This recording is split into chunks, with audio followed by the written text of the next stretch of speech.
Triomphe Congo TV est une chaîne d'analyse politique, économique, sociale et culturelle. Congolais de partout, aimez votre chaîne, abonnez-vous, likez et activez la notification. Vous voulez la bonne information?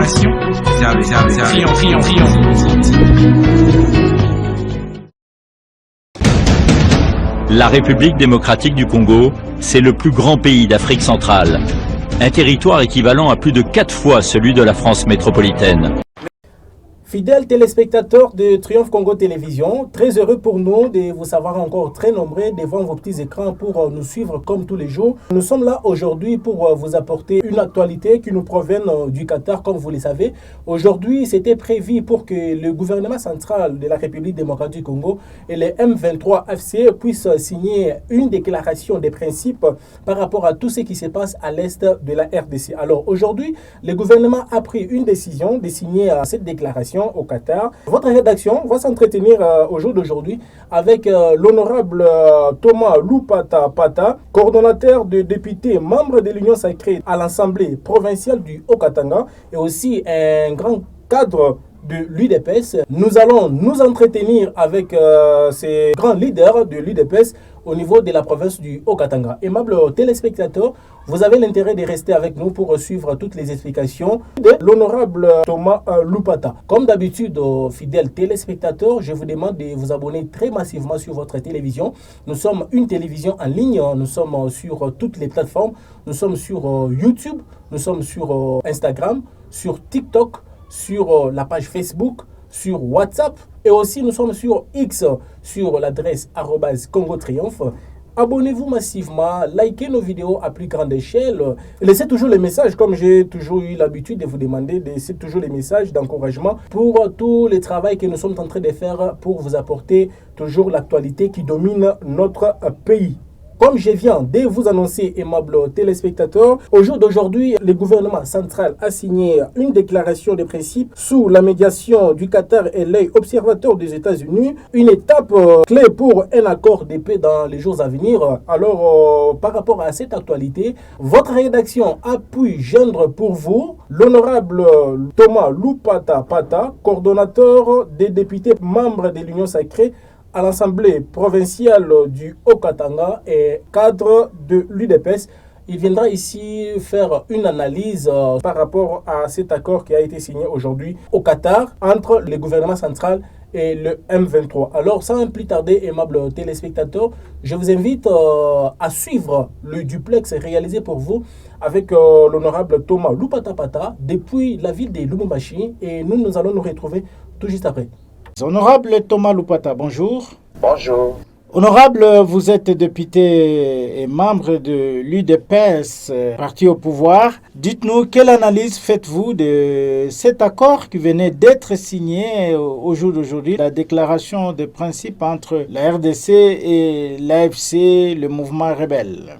Au-delà de la présentation que vous venez de faire sur ma personne, je voudrais compléter quelque chose. Je suis, outre ce que vous venez de dire, coordonnateur de tous les députés unionistes sacrés au niveau de l'Assemblée provinciale du Haut-Katanga. En rapport avec la question me posée, je vous dirais que tous, nous sommes en train de manifester un sentiment de joie parce que ne peut refuser la paix que le diable.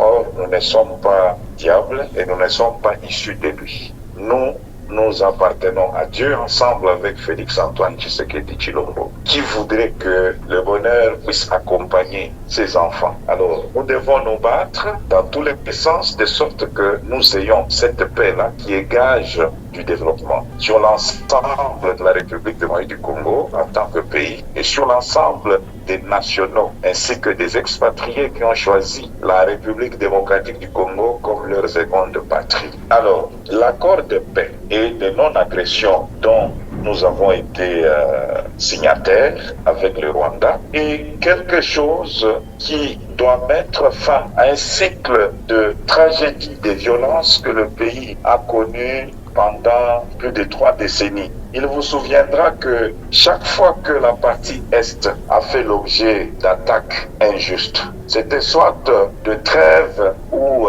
de petites conventions qui étaient signées entre le gouvernement congolais et les belligérants qui, en réalité, n'ont été que des pantins parce qu'ils ont fait pendant toutes ces années la guerre par procuration. Souvenez-vous que l'AFDEL est venu parce que tout a commencé avec l'AFDEL. L'AFDEL est venu pour faire la guerre afin de chasser Mobutu du pouvoir, de renverser le régime obussien. En réalité, c'était les deux pays voisins, le Rwanda, l'Ouganda, qui étaient derrière cela pour pouvoir déstabiliser la vie en République démocratique du Congo, se servant bien sûr, comme d'habitude, des pantins congolais. Cela s'est répété à travers le RCD qui devait renverser le régime de Mouzé, du fait que Mouzé ne pouvait plus rendre service comme cela fut le cas dans leur accord secret. Et la suite, c'était avec CNDP. Après CNDP, c'était le M23 qui revient sous plusieurs prétextes. Alors, vous vous rendrez compte qu'il y a eu des accords qui pouvaient être signés. À Sun City, il y a eu un accord qui a été fait pour que nous ne puissions pas perdre l'intégralité territoriale, ce qui a fait que nous puissions nous retrouver à Sun City pour signer cet accord-là que nous connaissons. Finalement, il y a eu la formule 1+4, tout ça. Il y a eu toujours des résidus parce que les acteurs dans la crise au Congo, qui sont les Rwandais et quelques impérialistes, devaient revenir sous une autre forme. C'est comme ça que nous avons vu la résurgence des mêmes activités-là, subversives, des mêmes activités terroristes, à travers multiples formes. Vous avez CNDP, vous avez effectivement M23, comme c'est le cas M23 AFC aujourd'hui. En réalité, par des compromissions qui ont été faites à l'époque, on consolidait effectivement la vision expansionniste et déstabilisatrice du Rwanda vis-à-vis de la RDC. Raison pour laquelle on est passé par des mauvaises formules telles que brassage, telles que mixage. Et là, c'est une mission de pouvoir infiltrer tous les services de sécurité, tous les services de renseignement afin de rendre le Congo à soi. Nous reviendrons sur cet aspect, honorable. Vous dites bien que vous êtes le coordonnateur provincial de l'Union sacrée au sein de l'Assemblée provinciale, honorable. Dites-nous un peu cette déclaration de principe. Est-ce que du côté de l'Union sacrée, du côté du pouvoir, êtes-vous prêt à respecter cette déclaration?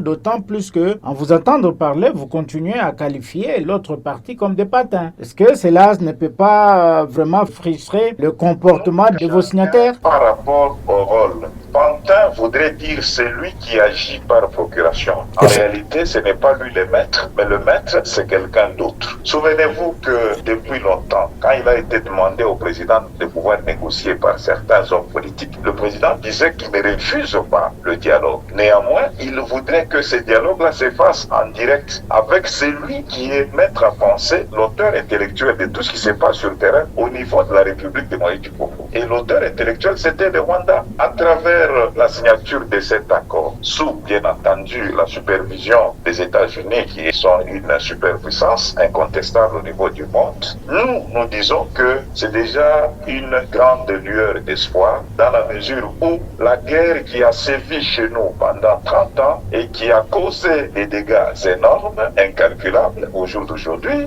pourra maintenant mettre à l'abri notre population congolaise et pourra aussi reposer l'administration congolaise, parce qu'imaginez-vous, chaque fois qu'il y a guerre, c'est des débuts. Vous devez dépenser, vous devez abandonner les projets de développement parce que vous devez supporter tout ce qui se passe au niveau de la guerre. Il faut payer du matériel de guerre, il faut des primes, des militaires, tout ça. Vous devez en tout cas vous occuper de plusieurs choses à la fois, alors que c'est une situation qui a été imprévisible, qui vous surprend. Vous devez comprendre que cela va cesser et ça va épargner au Congo à toutes ces dépenses-là, et le Congo pourra quand même disponibiliser de ses ressources pour les canaliser vers les projets de développement. Ça, c'est ce que nous allons gagner en termes économiques. Parce qu'après cet accord, nous allons retrouver la souveraineté sur l'ensemble de notre territoire. Le droit à l'exercice de la souveraineté va s'exercer partout. là où nous n'avions pas de mainmise, parce que vous devez reconnaître que là où ces gens ont fait l'occupation, nous vivons la situation des non-droits, c'est-à-dire on constate l'absence de l'autorité gouvernementale. Ainsi, comme ils vont se retirer, parce que dans cet accord, il est des points très importants que nous pouvons esquisser à travers cette intervention. Oui, honorable, nous allons arriver là, mais là vous parlez de certains avantages, mais dites-nous quels sont les désavantages ou les avantages du côté de la rébellion qu'ils ont tirés de ces accords selon les principes. Je ne vois pas d'avantage qu'ils tirent. Par contre, ça va être un mea culpa qu'ils doivent faire parce que la rébellion ne peut jamais être primée. C'est un acte qui est condamnable partout au niveau du droit pénal international. Les actes d'atrocité qu'ils ont posés sur la partie est du pays peuvent rentrer dans ce que nous appelons les crimes prévus et punis dans les statuts de Rome. Par exemple, les crimes de guerre, les crimes contre l'humanité. Et vous savez que ces crimes-là sont imprescriptibles. Les États ne peuvent jamais transiger là-dessus parce qu'il s'agit d'une cause des humains et tout le monde doit s'intéresser au plus haut point. C'est impardonnable, vous savez qu'il y a une prescriptibilité. Donc la Cour pénale internationale va faire son travail par rapport à toutes les atrocités qui ont été commises. Néanmoins, ceux de Congolais qui ont été dans la rébellion et qui n'ont pas été reprochés de certains faits criminels. Leur cas, comme cela a été décidé au niveau de Nairobi, dans le processus de Nairobi, il y aura ce qu'on appelle désarmement, la réinsertion, il y aura cantonnement, ça vous connaissez. Et on va étudier cela au cas par cas. Il n'y aura pas question de mixage ou de brassage. Oui, honorable, vous avez soulevé la question du retrait des troupes du M23 des grandes villes, notamment Bukavu, Goma et partout qu'ils occupent. Comment réagissez-vous à la dernière déclaration de Bertrand Bisimwa qui venait de dire que le M23 ne va pas se retirer de Goma même à 1 mètre près? À votre niveau, comment vous réagissez à cela?